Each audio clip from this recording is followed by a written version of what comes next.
Donc, chers amis de Monde Afrique, le site lance une espèce de club de la presse, Café Kafa. Kafa en arabe, c'est ça suffit, basta, arrêtez, Khalas. dégage. Khalas. Ouais. Et où nous allons chaque semaine parler de l'actualité du monde africain et du monde arabe. Donc aujourd'hui, 3 sujets. Ce qui se passe en Irak, évidemment, le chaos en Libye, et enfin cette transition sans fin en Tunisie, dont on va essayer d'expliquer les raisons. Donc premier sujet, alors là, on va donner la parole à René qui est pressé d'expliquer son accord total avec M. Hollande et Fabius, qui ont déclaré qu'il aurait fallu bombarder Damas, intervenir en Syrie, qu'on n'aurait pas eu cette situation catastrophique d'un État djihadiste en Irak. Hein, c'est ça, René, on aurait dû bombarder Damas. Non, je suis d'accord avec le titre de l'émission CAFA. Arrêtez vos délires, les Français. Là. Le pouvoir politique, quand je parle des Français. Ils sont enfermés dans un délire monomaniaque et ils s'en sortent pas. Ils vont sortir de l'histoire, ils sont encore... Il fallait, avant de réfléchir, avant de semer ce désordre constructif qui est destructif, de songer quelles étaient les conséquences d'une opération de déstabilisation de cette région, particulièrement tous les régimes républicains séculiers. On en arrive à cette situation-là. On se trouve maintenant devant un état de non-droit absolu dans des zones pétrolières. Tant que c'était en Afrique, c'est sans conséquence. Mais là, ce sont des zones pétrolières et c'est toute la stabilité de l'économie occidentale qui va être en jeu. Et oui, donc, ça leur fait il y a beaucoup de djihadistes qui arrivent de Syrie, non? Je pense, d'après l'Irak, je crois qu'il y en a beaucoup aussi qui viennent de Tchétchénie et d'Europe. Oui, de toute façon, c'est comme l'a dit René, c'est-à-dire les Américains s'amènent, la première chose qu'ils font, c'est détruire l'État. Détruire, je dis bien l'État, c'est-à-dire l'armée, l'administration, les services. Voilà le résultat. C'est-à-dire, c'est le chaos destructeur ou créateur. Dans leur esprit, c'est un créateur de chaos. Et voilà, et là, maintenant, on est en plein. C'est-à-dire, Daesh, l'État islamique en Irak et en Syrie. Mais il a commencé en Syrie. Et tout le monde avait applaudi. C'était des libérateurs, c'était des combattants de la liberté, c'était les alliés. Et auparavant, ils étaient liés à Al-Qaïda, puis Al-Qaïda les a rejetés. Donc ils devenaient comestibles pour nous, Français. Mais bien sûr, en Irak, il n'y avait pas l'ombre d'un membre d'Al-Qaïda. Avec les Américains, c'était un boulevard inimaginable.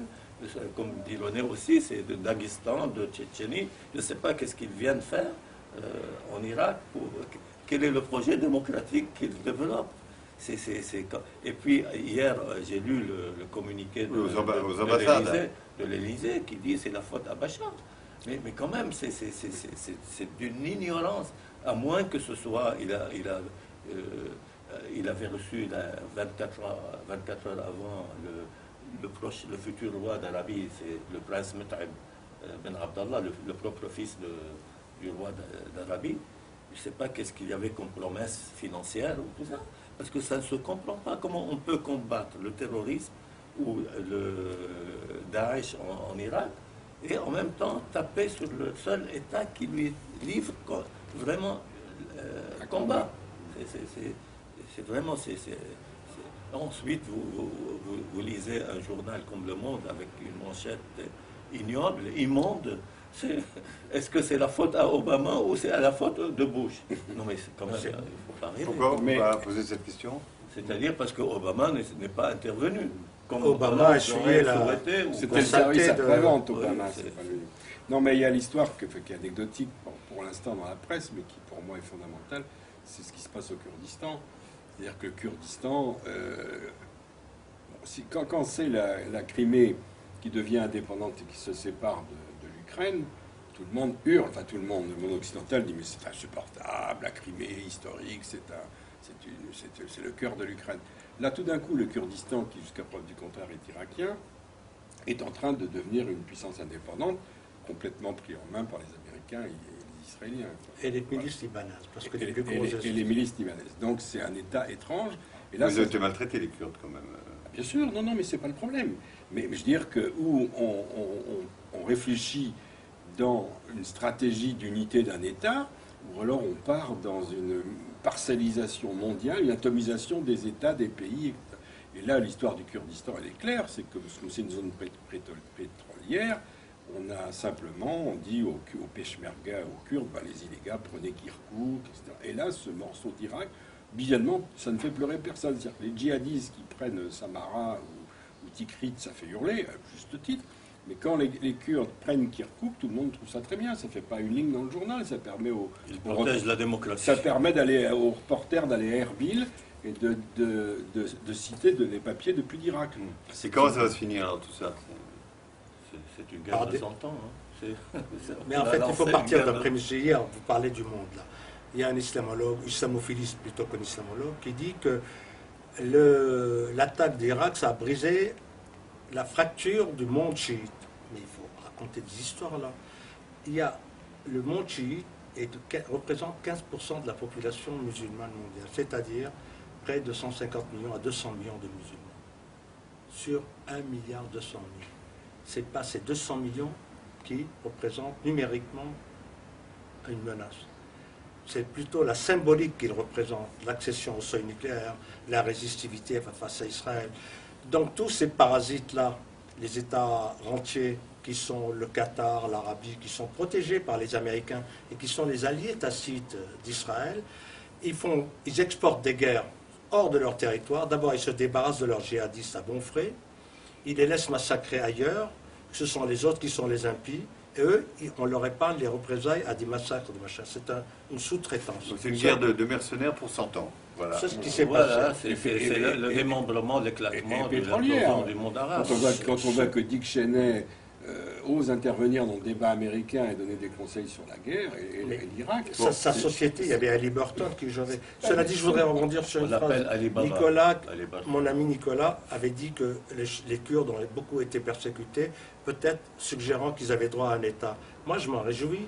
Mais je crois que s'il y a d'autres peuples qui ont été très persécutés, qui n'auront jamais un État. J'en parle un de voisin, le palestinien par hasard. Ah, voilà, c'est ça. Voilà. Bon, donc après l'Irak, maintenant la Libye, où il y a une situation de chaos général, on ne comprend plus très bien. Ce qu'on voit, c'est que toutes les puissances étrangères, que ce soit les Américains, les Français, les pays du Golfe, les Égyptiens, les Algériens, tout le monde s'intéresse à ce petit pays libyen et prétend rétablir l'ordre avec des alliés locaux. Alors, quelle est aujourd'hui la situation? Qui va remettre un peu d'ordre dans ce malheureux Libye? Vous savez, c'est la fameuse phrase de Machiavel, on fait la guerre quand on veut, on la termine quand on peut. On a cassé un pays. Il est actuellement une confédération de milices. Et de tribus. Des tribus. Il y a 2000 tribus. Bon, maintenant, pour recoller le morceau, je pense quand même que ça va durer et ça va déstabiliser non seulement le Maghreb, et surtout l'Afrique. D'ailleurs, ce qui s'est passé au nord Mali, c'est une conséquence directe de ce qui s'est passé en Libye. Ça, tout le monde l'avait prévenu, tout le monde avait mis en garde. Sarkozy, y compris Berlusconi, il a dit attention, il y a l'immigration sauvage, il y a tout ça. Et maintenant, on est alors pourquoi on a fait cette guerre en Libye? C'était l'ami de Jacques-Marie BHL qui a poussé Sarkozy ou... Non, c'est l'aspect romantique de la chose. Mais il fallait assécher les ravitaillements énergétiques de la Chine et de la Russie. On a détaché le Sud-Soudan d'abord, qui était le principal fournisseur de la Chine et de la Russie dans la zone, et la Libye. C'était les deux grands partenaires. Mais la Libye de Kadhafi travaillait aussi avec les Américains. Mais c'était aussi les ravitaillements de la Chine et de la Russie. Alors dans une zone, si on remarquera aussi qu'on a tapé sur la Syrie, où il y a d'importants gisements. Et donc tous les pays qui étaient des ravitailleurs énergétiques de la Chine, on a voulu pour affaiblir à un moment où le monde occidental était en crise. D'accord, mais alors aujourd'hui, qui va aider ce pays à... L'Algérie et l'Égypte qui vont faire un bloc d'adossement. Parce que la Libye est la zone intermédiaire entre le Machrek et le Maghreb. Voilà. Donc il faudra la consolider et reprendre son rôle central. Mais si vous regardez l'Algérie, il est coincé entre le Maroc, et quasiment islamique, et la Tunisie, qui l'est aussi. Donc à ce moment-là, et face à lui, il y a encore les chartes du Nord Mali. C'est un peu caricatural, parce que le Maroc et la Tunisie ne sont pas des pays franchement islamistes. Quasi islamiques, je dis. La Tunisie, ben, il y a déjà eu un gouvernement à tonalité néo-islamiste, un Narda au pouvoir. Mais élu démocratiquement. Grâce au ça, subside c'est du entre Qatar guillemets, aussi, entre attends, guillemets. on peut beaucoup Fais attention, on va avoir un procès, parce que là, Ranouchi a gagné contre nos confrères qui avaient écrit le mais coffre-fort non, du Qatar, c'est- parce qu'ils avaient dit que le Qatar avait aidé Ranouchi. Alors Mais Nicolas, attention, ici, attention. il a aidé en Nicolas, favorisant dans l'embauche des une Tunisiens élection. au Qatar à des prix Dans une affreux. élection, même dans le pays comme le Haïti ou n'importe quel pays, le premier chiffre qui sort, c'est le taux de participation. En Tunisie, on est resté 10 jours à le donner. Donc, après, vous me dites, c'est dans la transparence. Et Oui, mais la Mauritanie vote samedi, oui, là, et c'est le président pareil. Aziz a demandé au bureau de vote de ne pas donner de chiffres sur la participation. Ah, Comme mais ça, c'est le problème est réglé. Tranquille, Ah, là. voilà, c'est Voilà. radical. Donc, après, Alors, mais il y a alors- des observateurs qui vont applaudir. après. Mais revenons en Parce que Libye, revenons à la Libye. La Libye, c'est-à-dire maintenant, il y a l'Égypte et l'Algérie qui forment déjà des policiers, des militaires dans leurs académies de police et militaires. C'est la seule solution, je n'en vois pas d'autre. Mais est-ce que les Parce Algériens, qu'ils est-ce ont que les des Algériens ramifications. sont déjà intervenus? Parce qu'il paraît qu'ils songent à modifier la constitution algérienne qui actuellement interdit à l'armée algérienne d'intervenir à l'extérieur des frontières pour avoir une formulation plus générale qui permette justement ce type d'intervention. Non, non, non, non. Ils n'interviendront jamais. C'est la Directement. même doctrine, elle ne changera pas. La seule chose, des cas où ils sont intervenus, c'était contre Israël, parce que c'était un cas avéré d'occupation. C'était dans une décision de la Ligue arabe, de l'Union africaine, tout ça. Ils ont envoyé des troupes. Mais là, officiellement. ils n'ont pas envoyé des forces spéciales quand Non, même non, à en l'intérieur des force frontières spéciale, algériennes? il y a des actions préventives, ça c'est quand même, tous les pays le font, mais c'est pas une intervention. Et les Égyptiens, eux, Ils vont l'ont dit intervenir d'ailleurs, celle-là, elle l'a directement? dit, on subit des pressions pour intervenir, mais ça n'arrivera jamais. Et notre ami le général libyen, Haftar. qui est à Haftar, qui est à Benghazi, il en est où lui? On a des Il est, nouvelles. Il a séjourné en 20 ans aux Libye, il est États-Unis. en Oui, Libye. mais on a des nouvelles de son offensive. Il a été victime d'un attentat blessé. Il fera long feu. Écoute, Il c'est aurait quand à même- prendre le Mais on régiment de disait, la on disait qu'il était soutenu par les Égyptiens, justement. Oui, mais parce que là, si tu veux, tout est préférable au chaos. Parce que le chaos est contagieux. Et surtout pour l'Europe.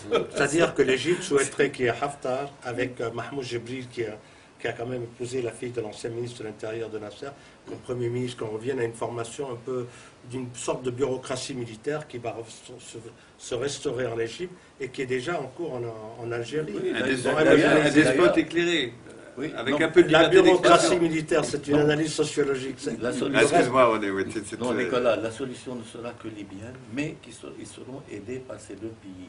Parce que c'est ce pays qui ne veulent pas du mal à la Libye. Parce qu'on se rappelle, Sadat, il voulait envahir la Libye. Ce sont les Américains qui lui ont dit non, alors qu'il était décrété ennemi public. Parce qu'ils savent que celui qui met la main sur les champs pétroliers et gaziers de la Libye, c'est... Et qui a la main sur les champs pétroliers libyens aujourd'hui? Les Non, c'est des Américains. petites, des petites Milices. bandes de milices de l'Est. Mais maintenant, le pétrole, il est réduit à combien? À moins de 200 000 barils. Alors qu'avant, c'était 1 million. Et de François Hollande, qu'est-ce qu'il fait alors ben. en Libye? Alors on l'entend sur tous les dossiers, Oui, ça, mais dans le c'est- dossier libyen, on n'entend pas. C'est la faute à Bachar. C'est la faute à Ah oui. Bachar. C'est la faute à Bachar. Alors, troisième volet de notre café Cafa, basta, halas, ça suffit, car ici nous Ras-le-bol. sommes à l'attaque, comme diraient nos amis. Eh bien, donc, troisième volet, la France dans tout ça. Bon, François Hollande et Laurent Fabius nous ont expliqué qu'ils avaient sauvé le Mali. Bon, à tel point d'ailleurs que le Mali a toujours besoin de la présence militaire française pour ne pas s'écrouler. La Centrafrique, la démocratie est en marche. Il y a eu le nettoyage. Après un petit nettoyage ethnique, mais qui est passé inaperçu souvent dans nos Et qui médias continue. préférés, qui continue. La Libye, il y a eu la tentation d'intervenir, la Syrie aussi. Donc la France redevient une grande puissance, non, Jacques Farid? Non, mais tout ça, quand on regarde l'envers du décor, qu'on voit des rapports militaires où on est plus prosaïque, c'est les essieux des camions qui n'ont pas été changés, c'est les rafales qui tombent en panne et qui restent 1 mois et demi bloqués à la Réunion. Donc devant la gesticulation, il y a un manque de moyens réels. Il paraît même que les exercices de l'armée de l'air ne peuvent pas se faire normalement, Donc, faute de oui, carburant. Donc oui, faute de carburant. Donc on est dans une gesticulation absolue. Et là, on a appris ces jours derniers, enfin, mais Nicolas, c'est pas pour le flatter, mais avait été un peu prémonitoire dans son livre sur le Mali, pas Hollande au Mali, mais on a découvert que les fameuses colonnes de djihadistes, les pick-up, etc., qui fondaient sur Gao, etc., etc., en fait, personne ne les a jamais vus. Il y avait une réalité djihadiste au Nord Mali, mais le côté formel, demain, ils sont à Gao. Non, il y avait même un accord politique entre une partie de ces djihadistes. C'est une invention d'une armée qui veut faire la guerre pour justifier son budget, parce que c'est ça, les 5000 généraux en retraite toujours payés. La solde normale. Tout ce business militaro-industriel qui est colossal, lui, il veut que ça continue et qu'on puisse annuler le budget de la défense et de l'éducation nationale, mais celui de l'armée, on n'y touche pas. Donc, ils font une surenchère, et Hollande, qui est un naïf, un benet, qui connaît juste la Corrèze et peut-être même pas l'ensemble du département, on lui fait briller des épaulettes, on lui fait voler des avions et des hélicoptères. Il est absolument ébloui comme un enfant à la foire du C'est le plus beau jour de ma vie. À la foire du drone. Politique, avait-il dit. À la foire du drone. En allant au Mali. Et c'est le plus beau jour de ma vie, comme Sarko, c'était le plus beau jour de sa vie à Tripoli. Et c'est les militaires qui mènent... Ils ont des tristes vies, finalement. Voilà, c'est les militaires qui mènent la charge avec des illusions et qui contraignent.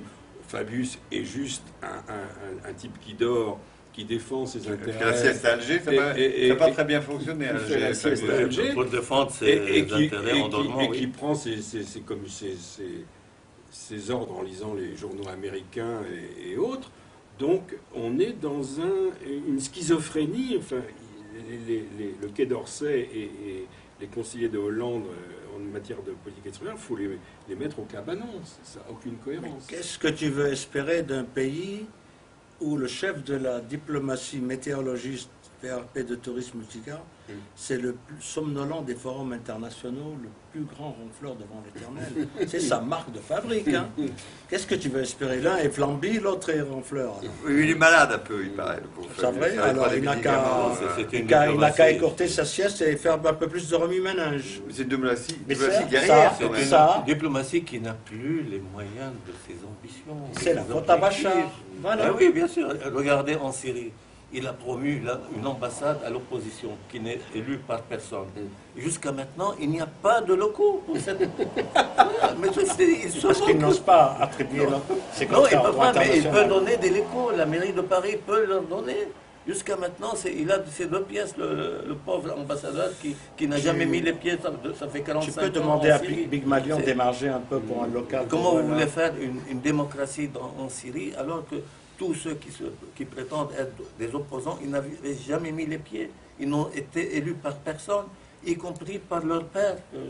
Alors c'est une politique qui se fait au nom des droits humains, des droits de la femme, voilà. des droits oui, mais ceux qui mais... tranchent les têtes et les gorges mais pour leurs amis, on les tranche des 2 côtés quand même. Oui. Non, mais écoutez, jusqu'à maintenant, le monopole de la violence dans tous les États du monde, c'est l'État. C'est-à-dire, si l'État est agressé, il l'utilise. Bien sûr, il ne faut pas l'utiliser. Je ne suis pas partisan de cette... Il y avait moyen de négocier. Tous ces pays occidentaux et des monarchies du Golfe, ils pensaient que que Bachar allait tomber en 3 mois. Ils disent ne négociez pas. Ils les ont encouragés à refuser. J'en reviens, moi, à l'histoire du rôle de l'armée qui est capital dans la diplomatie. C'est que les guerres ne sont plus des guerres, ce sont des interventions humanitaires. Donc, ça a une importance. Ça veut dire que la guerre n'est pas violente, que la guerre ne tue pas, que la guerre est préventive, il n'y a pas d'image, que la guerre est bonne, que c'est une guerre sans image. Donc, au Mali, il y a des rares documentaires sur France 2, envoyé spécial quand même. Le service public a été fait entièrement sous le contrôle de l'armée avec des archives. Donc l'armée, elle n'a plus des chars, des avions de chasse, des trucs qui tuent. C'est en fait des infirmières, donc les chars, C'est le ça veut dire service les ambulances, après-vente des organes.